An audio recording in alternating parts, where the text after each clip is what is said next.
Amasa, Sun.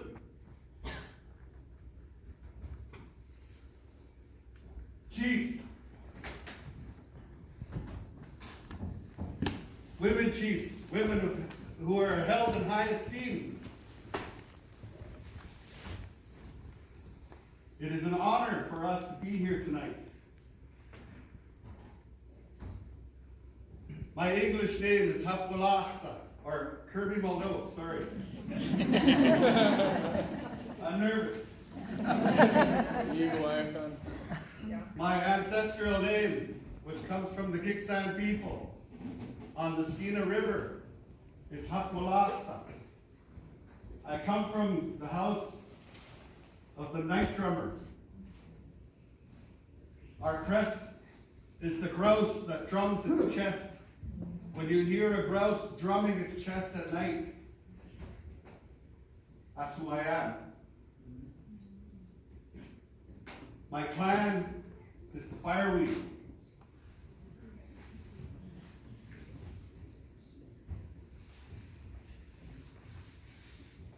It's a wonderful evening to be here.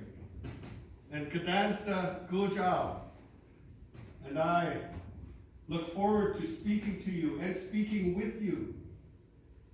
This presentation is going to be very informal.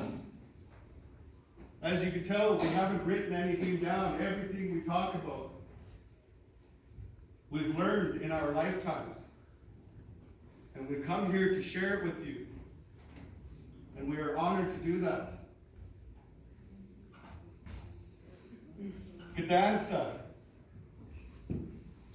High Chief from the Haida. Guujaaw from the Haida people. We've come a long way to be here with you tonight. And we were stuck in transit for 2 days, but we didn't want to turn around. We wanted to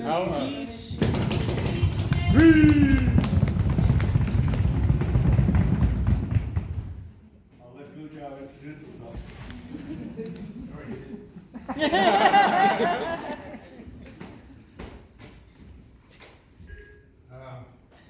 Yeah, we're humble, honored. No, he's not humble. To be here, welcomed into Tlingit country, and good to meet relatives here as well. And what we're going to do is fairly broad topics, and the theme is of peace, and that's really important. It's really important that when opportunities in times of peace come, that we do take advantage of it and use it for our own growth. But with permission of the hostesses, I'd like to sing a song to start, just to make me Less attractive. It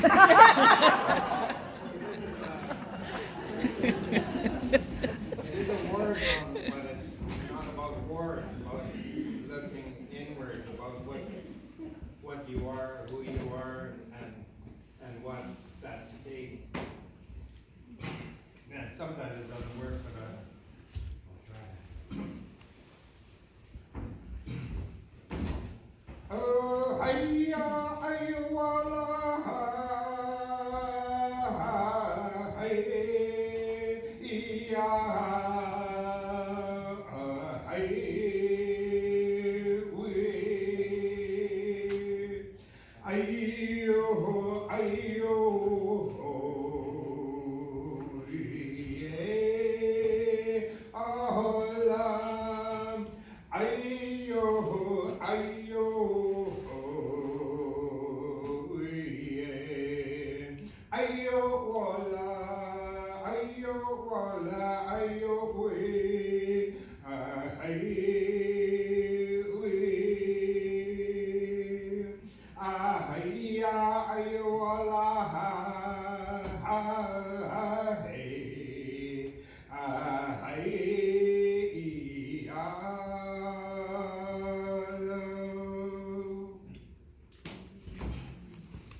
story isn't of coming across the Bering Sea or coming out of trees and losing our tails, but it is a story of coming out of the ocean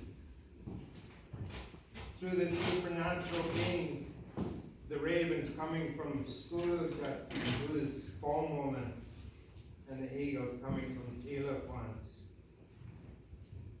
And in our stories, we know about a time when all that water between our island and the mainland was dry land, and our people lived there, and there was no trees. And so our people, eventually there was a flood and that water filled in.